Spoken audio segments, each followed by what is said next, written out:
So, welcome at this Scrum.org webinar about the PSM II course, which has been launched in August. And Stephanie Ockerman and I will be the host of this webinar.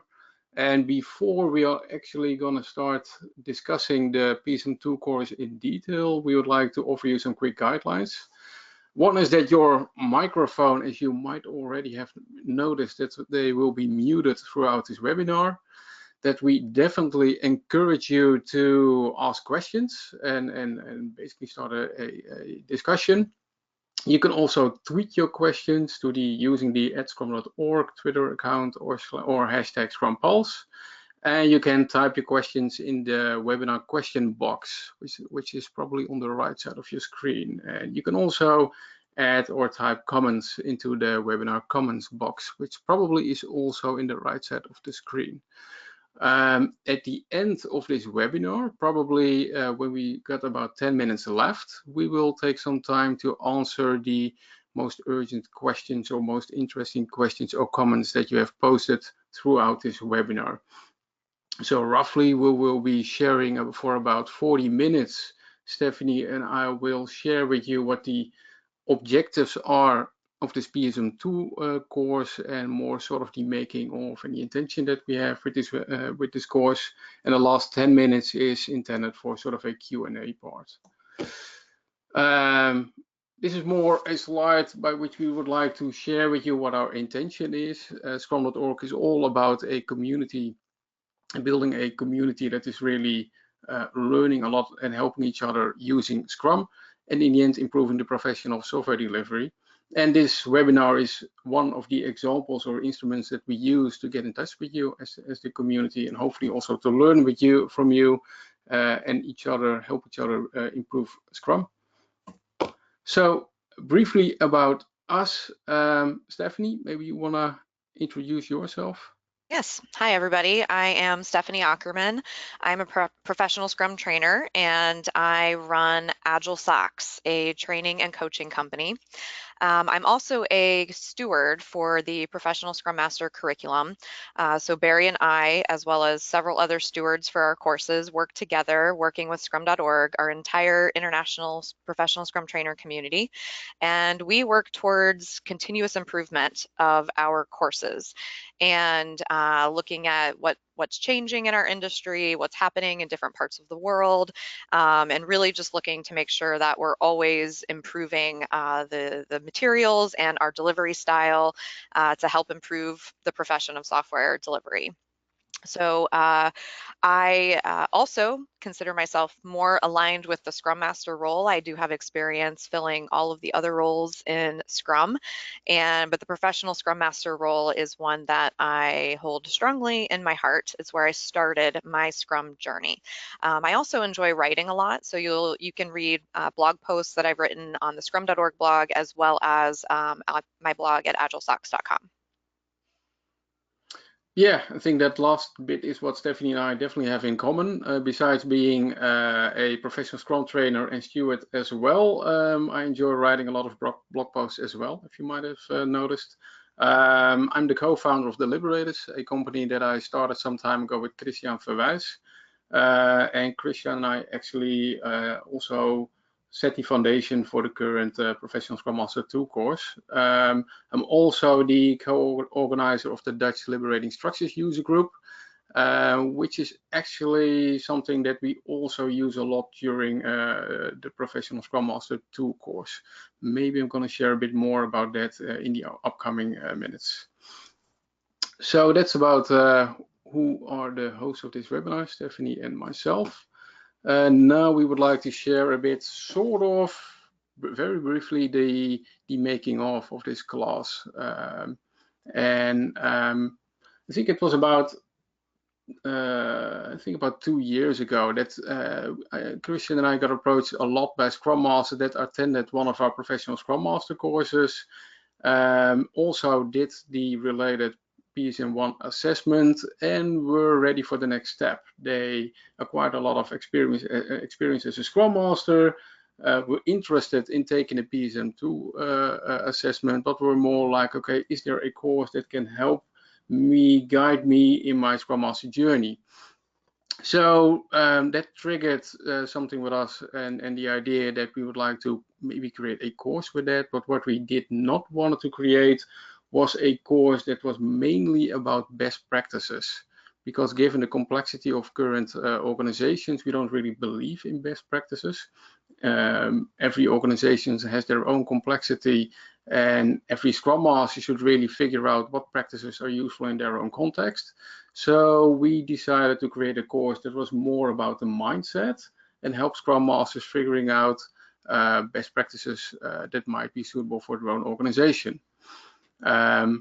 And another goal that we had with creating this class was that it should be a class that is facilitated by Scrum Masters for Scrum Masters. And by that we mean that every exercise that we do in the PSM II class can be used by you as a Scrum Master yourself in your own organization within your own Scrum team. So that was really something that we focused on while creating this course, and it was something that helped us a lot in getting the training to the level that we had in mind.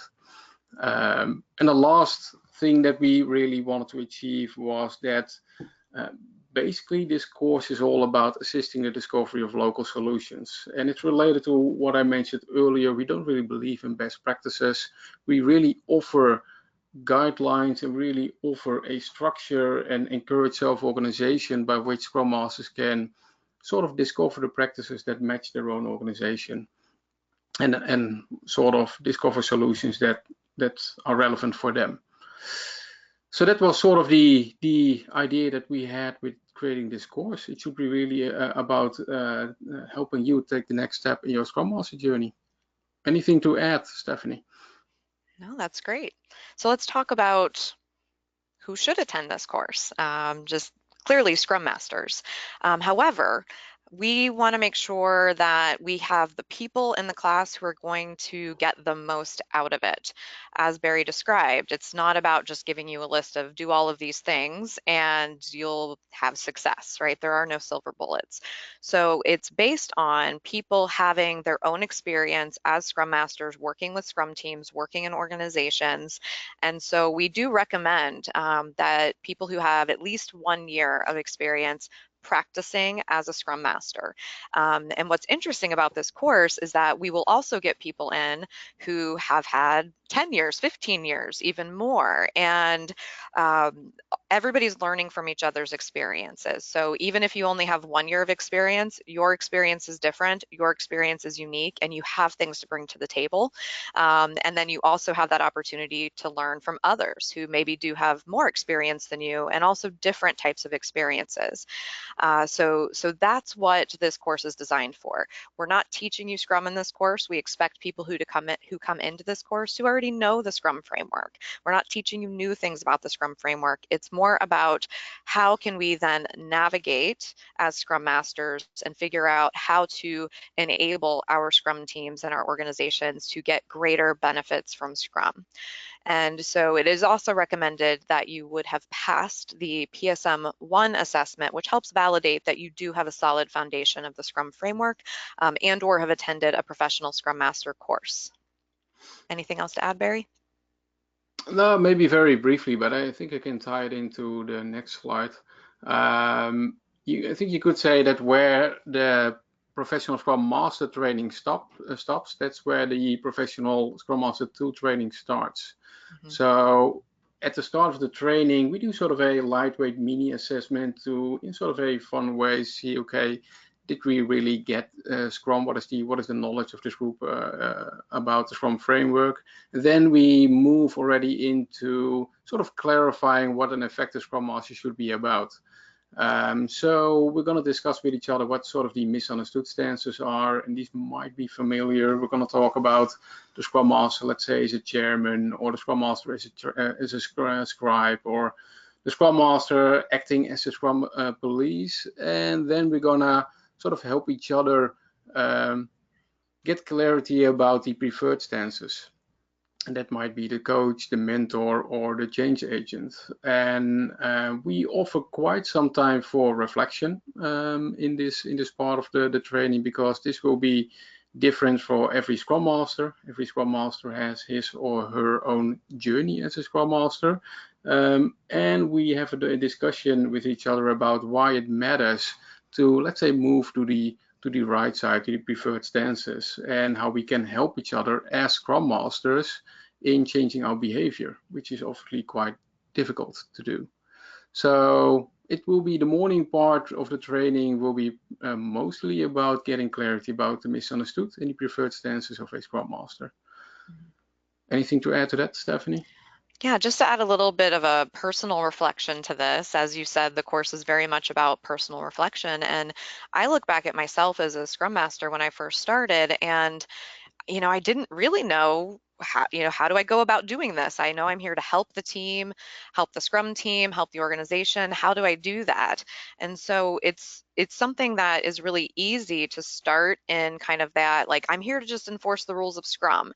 And the interesting piece of that is there's good intention there, right? I know that's part of my job. I'm helping everybody use Scrum correctly, but it's really about how I show up in doing that. So am I just saying, well, no, like we can't skip the sprint retrospective because it's a rule, right? That's more of a Scrum police stance. However, if I'm using this as an opportunity to actually talk to my team about, well, why do we think that's going to help us, and what, are we not getting what we're intending to out of our sprint retrospective? Are we not really meeting our purpose? And so using it as an opportunity to emphasize Scrum and its empirical nature and how it is helping us to get better if we're using it effectively, and have those conversations if we're not using it effectively.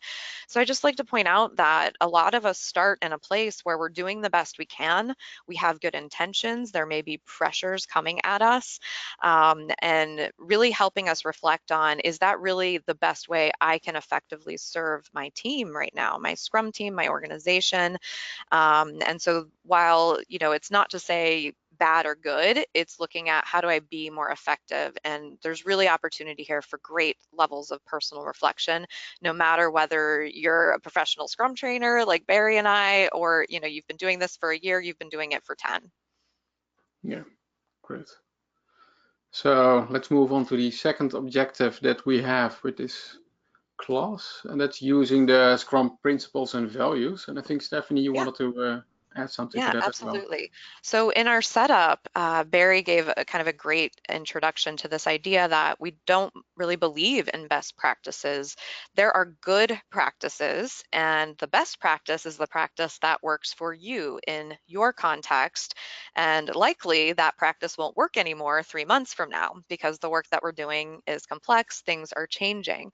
And so if we really want to advance our ability to affect, the benefits of Scrum and enable our Scrum teams, we need to use the Scrum values and principles to guide us. And so when you think about what is that foundation that guides us, it comes back to empiricism, transparency, inspection, adaptation. We learn from doing, we learn from making decisions based on what is known.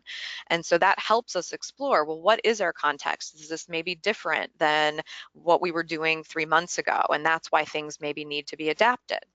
And so relying on making things transparent and knowing that if we are doing that and we are inspecting and adapting regularly, we have enabled ourselves to get better and deal with the new things that are happening, the changes that are happening. And then, of course, we have to have a foundation of trust, at least a little bit. And that's how you enable the transparency aspect. That's essential to make any progress with an empirical approach. And the great thing about trust is you need a little bit to get started, but trust really builds over time if you're effectively using an empirical approach, because you're proving it to people. You're proving, look, we're able to deliver, we're able to take this feedback, we're able to change directions. And so that trust builds over time. And of course, we have our 5 Scrum values: focus, openness, courage, commitment, respect. And those values, one, they help enable empiricism. They enable transparency, inspection, adaptation, but they also enable collaborative teamwork. as well. And so as a Scrum Master, how am I recognizing and even bringing attention to like how we're improving transparency, how we're getting better at inspection and adaptation, or where there's opportunities. And then also using these Scrum values in ways to help the team get unstuck, or to help our Scrum team figure out, how do we want to work together? How do we want to be together? How can we be more effective? And so these are sort of like that North Star as a Scrum Master, and thinking about how do you let this guide how the Scrum team is inspecting and adapting over time for improving your benefits with Scrum. Anything to add, Barry? Yeah, yeah. More maybe to emphasize the difference again between the professional Scrum Master training in this class. You could say that the professional Scrum Master class is a lot about the Scrum framework and the role that the Scrum Master has in making it work. And we are, of course, introducing the Scrum principles and values that you are currently seeing. The professional Scrum Master 2 class is basically really focused on these principles and values, because you could say that as an experienced Scrum Master, we expect you to know the Scrum framework, that you are familiar and experienced with the events, the artifacts, the roles, etc. But you can really take a next step if you learn how to use these principles and values effectively. So during the course, every exercise is connected to this poster. With every exercise, we are going to ask and focus on, okay, so how could you use Scrum values to increase your effectiveness as a Scrum Master? And what is it that you should make transparent? Are there any issues within your development team that should be made transparent? Is there any work that's currently not visible on the product backlog that should be made transparent? Because transparency is the only way for you to do proper inspection and to really focus on adaptation. So I think you could say that this poster is really sort of the backbone of the PSM2 course. Yeah. Okay. The third objective that we have with the PSM2 class is being a servant leader.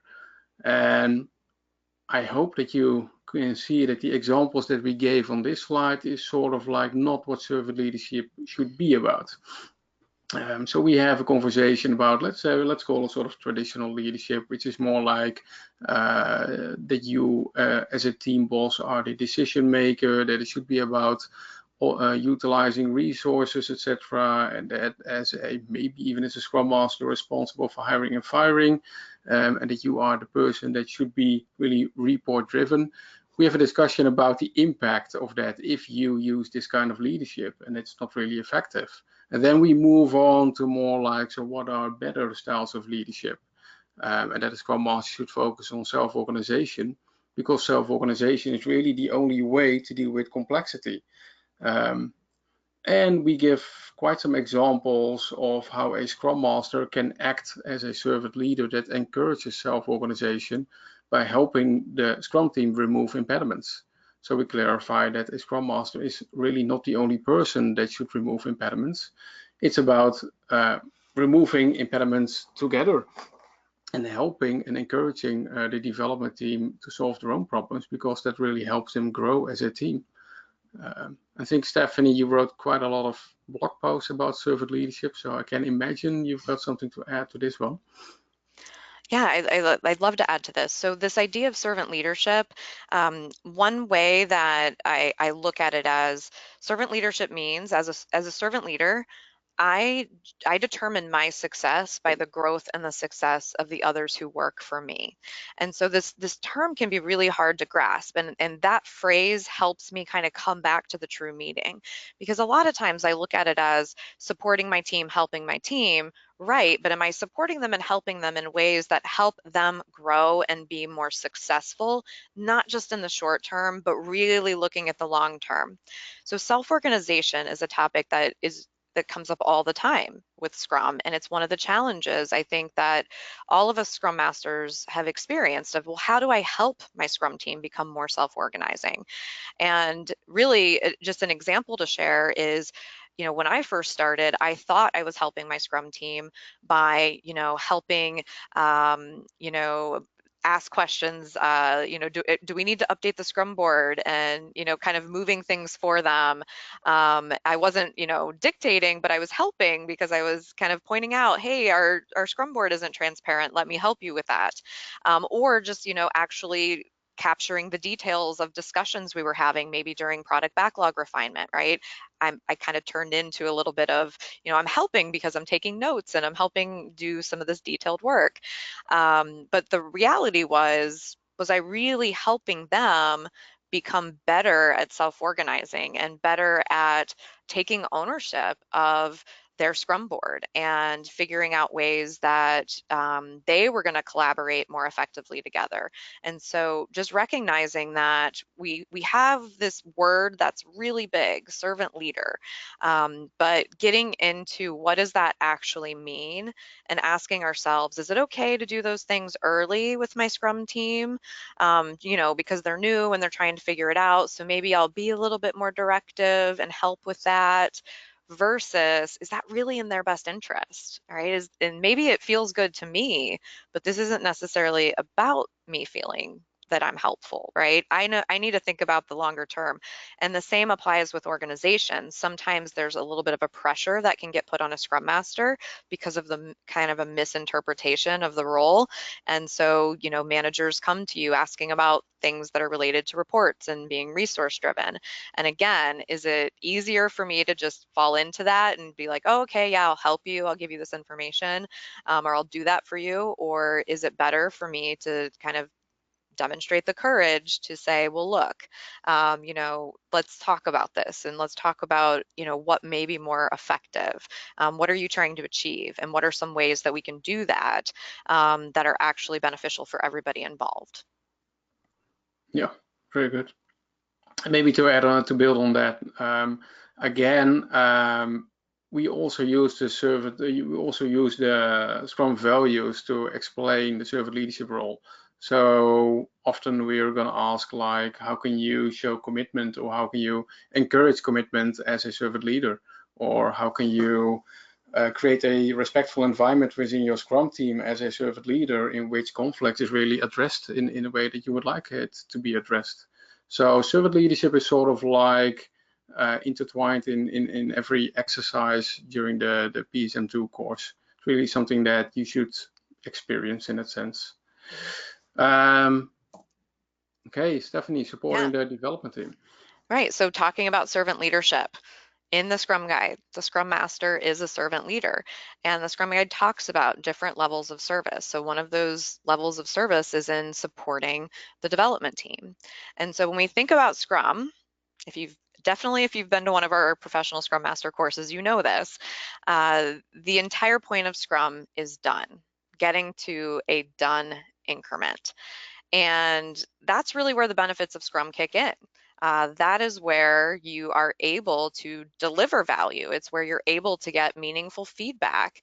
It's your only true measure of progress, where you actually have transparency. And so truly being releasable and having that reflected in a definition of done is so important to the success of a Scrum team, to being able to deliver and enable the benefits of agility that Scrum teams and that organizations are looking for.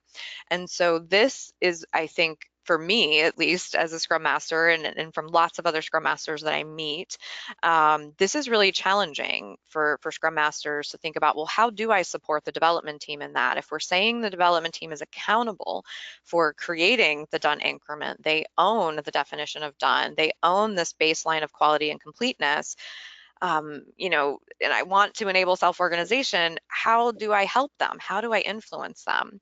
And we really do explore this well in the course quite a bit.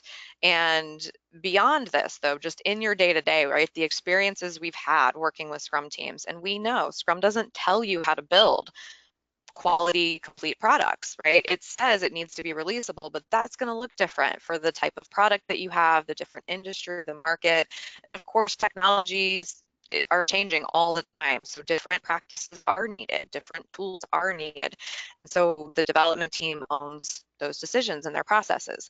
So how do you support them and getting closer and closer to truly being releasable and having a done increment? Well, it's all about transparency. So how do you make it more and more transparent, the actual quality and completeness of an increment and the definition of done, and letting the development team see, right? Do we have areas that we are creating risk for ourselves and our organization? And supporting them in terms of, if we could do anything in the world, right, what would we do? And then if some of those things are, within their control, helping, supporting, maybe it's even involving teaching, coaching, bringing in experts that can help maybe coach them in areas that they're new, but letting them drive those decisions based on, they see a need, you're helping make it transparent.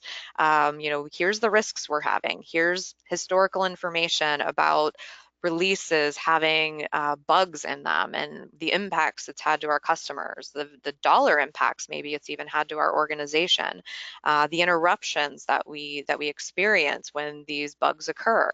And so having those conversations within your development team, even with your product owner, because your product owner cares about the level of completeness of an increment and the transparency, as well as the organization. And we'll get more into the organization as we progress, but sometimes the challenges that development teams are facing will require support from the outside the development team. And so as a Scrum Master, how are you going after the impediments that are holding the development team back, right? So if there's a process or a rule in place in the organization that is not helping the development team get to done, or that they feel could be done in a better way with higher quality, how are you engaging in that conversation, right? And so when we talk about Scrum Masters removing impediments, it's not in a vacuum. It's not usually in a vacuum. A lot of times it's involving the people that you want to be involved in coming up with their solutions, connecting those people and facilitating those conversations. The other thing I find really interesting about this topic is, you know, you got to believe in your development team, right? Like if they're struggling today, you got to believe in them and you got to give them the support that they need.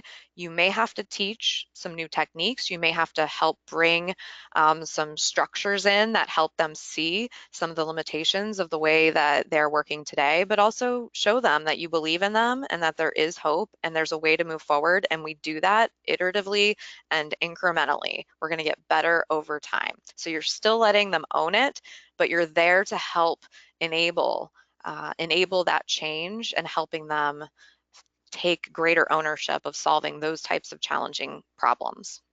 Anything else to add, Barry? Yeah, maybe briefly. Recently I got a a question from someone that asked should I be technical to be able to support the development team? And related to what you can see in the webinar, like at the Scrum Master, you don't have to be technical to make transparent what the current state of done is of the development team. So as a Scrum Master, you should again focus on creating transparency, like what is it that this development team considers done, and how can I as a Scrum Master help increase the level of done for this team. So I would say it might help if you as a Scrum Master are technical, but it is not necessary. Simply by asking questions and offering transparency about the state of done of a team, you can already help them to the next level. Yeah, so this is the 5th objective, and I think you could easily only spend an entire webinar about this topic. As a Scrum Master, how can you support the product owner? Because this is very often a very painful topic in organizations, because the product owner role is still not that well understood in organizations. On the right side, I offered a scenario that we often see, that you still have product owners that are not responsible for the product budget, release planning, and velocity. And for example, the project manager is. And of course, velocity should be managed by the development team itself. But what we would like to emphasize is that the product owner role often isn't fulfilled in a way that the product owner role should be fulfilled. The product owner roles are more in the direction of being order takers instead of being order makers.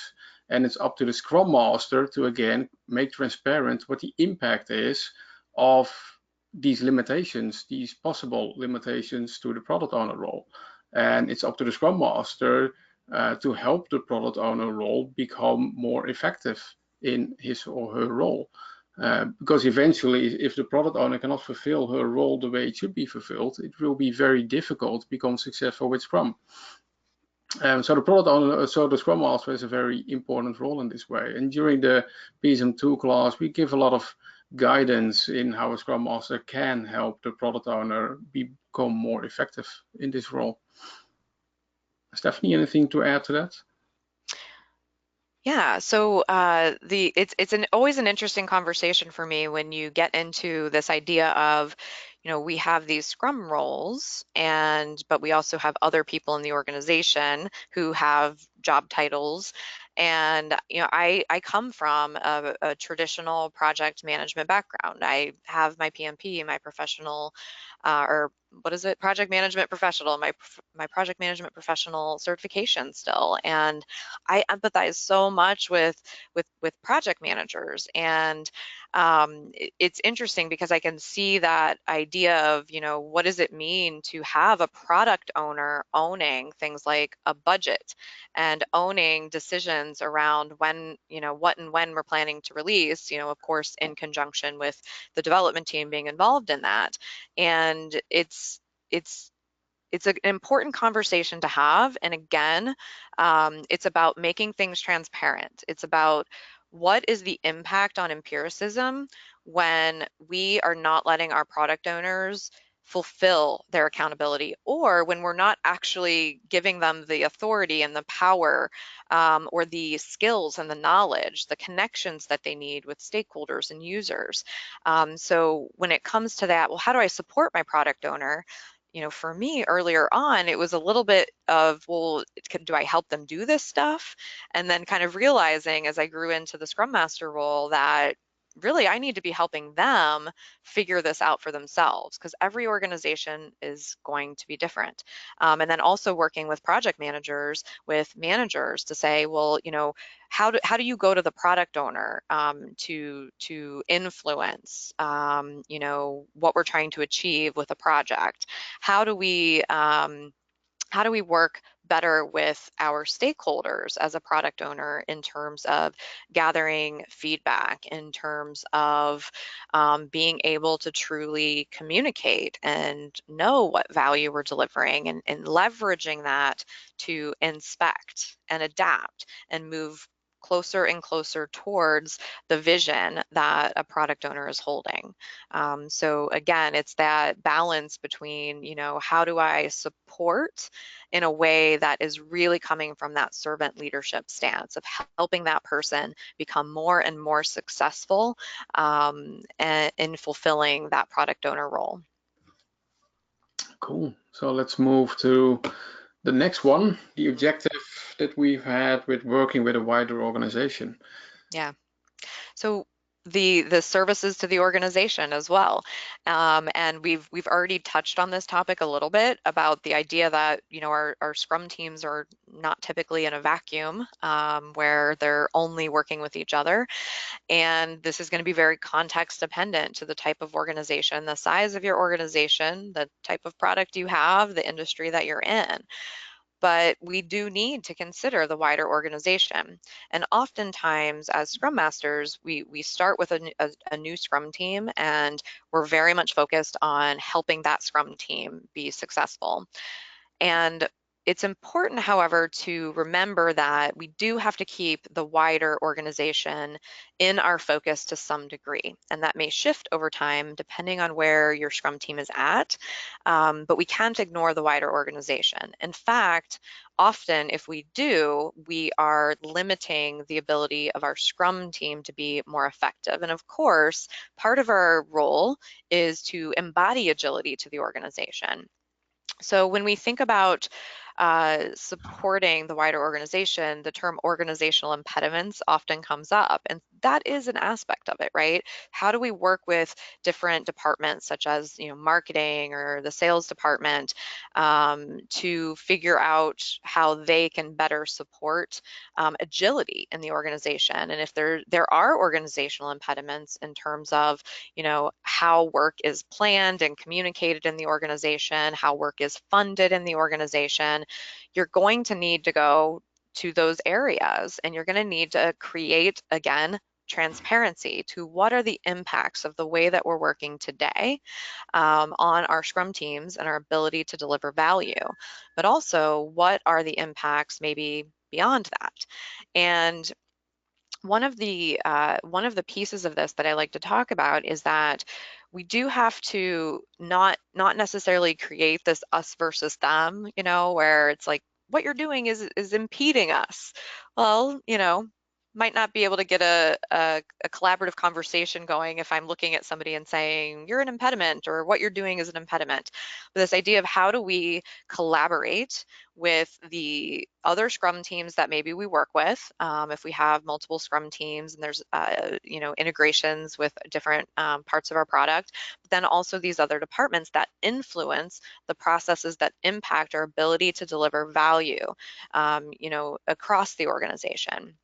And so when we start to think about how can we as Scrum Masters influence this and be better at working with the wider organization, it's coming from a place of trying to understand and trying to look at, well, what are others motivated by? What's driving these processes? And then take a step back and say, look, we all probably want the same things, right? We want, to be successful as an organization. Maybe we want to be more innovative, whatever that looks like in your organization. Find that common why. What are we all working towards? And then how do you create the conversations that then help our Scrum teams work across these other areas to affect the change we're looking for? And the other piece of this is that we want our Scrum Masters to work together, right? Our Scrum Masters are working with the teams, the Scrum teams that are the fundamental units of work, and they're the ones delivering the value frequently in incrementally. All right, so we see these challenges, and so if we take this knowledge and we start working with other Scrum Masters in our organization, and we can start seeing these patterns, and we can start working together to see how do we make this more transparent, how do we show the true impacts of this one specific area, or the benefits that could be gained, and then also pull in the other people who should be involved in these conversations. Again, we don't typically act unilaterally for most impediments. It's about involving people to find the best solutions, leveraging an empirical approach even across the organization, right? What's transparent, and then how are we going to know if the step we're taking to solve this challenge is putting us in a better position, and then how are we going to then adapt if we need to pull it back together and see where we're at. So this idea of having silver bullet solutions for organizational change and tackling these organizational impediments, right? That's a myth. So we need to be looking at how do we bring that empirical approach, that mindset of still leveraging self-organization across a wider organization to enable the benefits of business agility. Anything else to add? No, I could not have explained it any better. So let's move on to the final objective that we have for this course, and that's about changing the environment, or the Scrum Master as a change agent. And you could say that this objective is connected to all the previous objectives. And Scrum is basically about offering transparency. You offer transparency about the past with the product increment, because that offers clarity about what have we built so far. Scrum offers transparency about the present with the sprint backlog. This is what we are currently working on. And Scrum offers transparency about the future with the product backlog. Like, this is what we have in mind so far that we think that we're gonna build the upcoming period. And Scrum offers, for example, the Scrum events to do the minimal amount of inspection. And the most important part is that you actually do something with the findings that pop up while inspecting, so that you actually adapt. And a lot of organizations find that, and teams find it pretty difficult. So a pitfall might be that you are not offering transparency, inspection, and adaptation, but that it will end up in transparency, inspection, and ignore. And examples of stuff that might be ignored is limitations to the product owner role that we've discussed earlier, or limitations to the development team that they are not allowed, for example, to improve the technical environment. Might also be limitations in how a Scrum Master or a team can effectively collaborate with HR or finance or the marketing or sales department. All these limitations to Scrum might prevent the Scrum team and the organization to become successful with Scrum.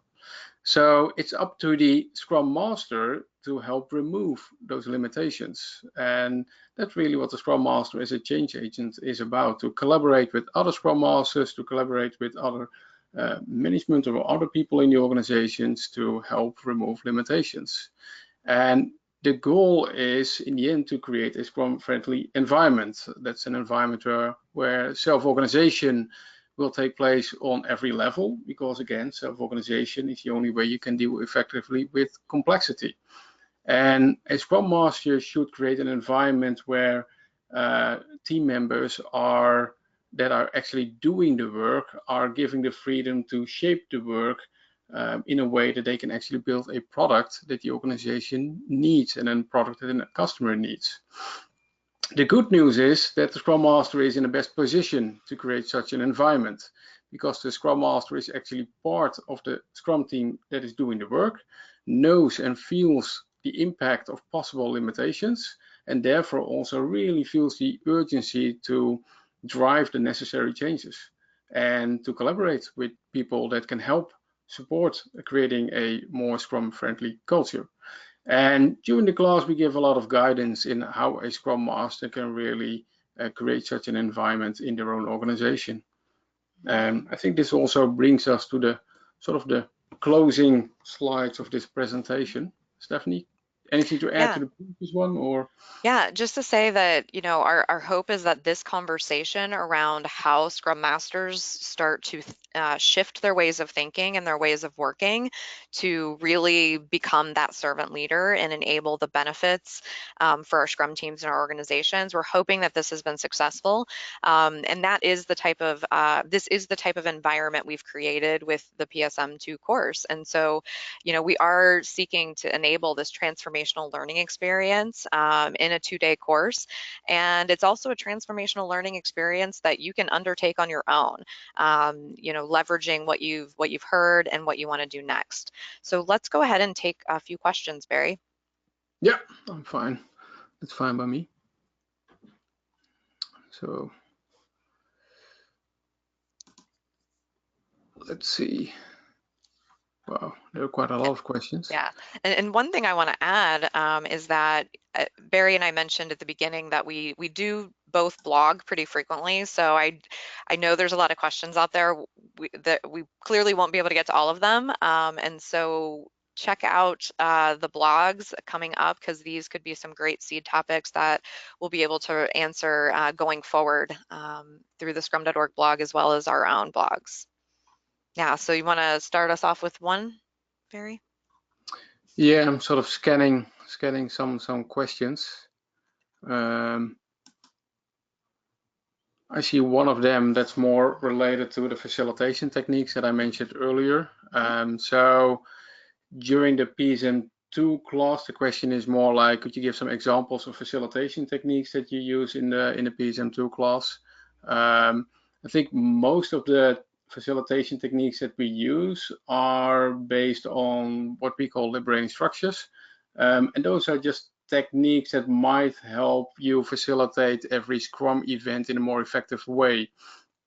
So we give guidance in how could you change the sprint retrospective so that will actually lead to to improvements that a team will actually use and work upon in the upcoming sprint.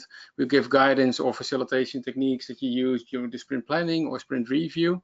So like I mentioned in the beginning, this is a class by Scrum Masters for Scrum Masters.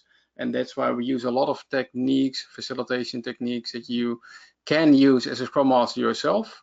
And the liberating structures techniques are really meant for you to make your Scrum events a bit more effective. Yeah, and the thing I love about liberating structures is that they are so powerful and that they involve everybody. You get a lot of quick information and can really start moving towards action, and that action is driven by the group of people, not dictated by whoever's facilitating. And so it really just unlocks a lot of creativity and really pushes that self-organization forward. Yeah. I've got a question, Barry, and I'm going to throw it back to you. How can I encourage the development team and also to appreciate my development team? How can you encourage the development team? And appreciate my development team. So do you already have an answer in mind, or? I was going to give you a shot first. Well, if you could kick it off, that would be fine. I'm sort of scanning all the other questions. Yeah. So encouraging a development team, I think a lot of that is truly caring about them, showing that you care about them as people, you care about them as professionals, and getting to know what are they interested in, right? Where do they want to grow? And also just really showing that you will support them. So a couple of things that come to mind pretty quickly is, how are you creating an environment where the team is celebrating their successes together, where they're recognizing that their failure is happening together as well. And I know some people don't like that word, but if we're not achieving our goals, how are we making it a learning experience? And so as a Scrum Master, you can help make sure that we're facilitating that in a positive direction and in a positive light. And just being a model of showing like appreciation, saying, I saw that you did this, and I just really want to thank you for going out of your way to help me out with that. So just a lot of it, the little things you do in terms of leading by example and modeling, I think go a long way.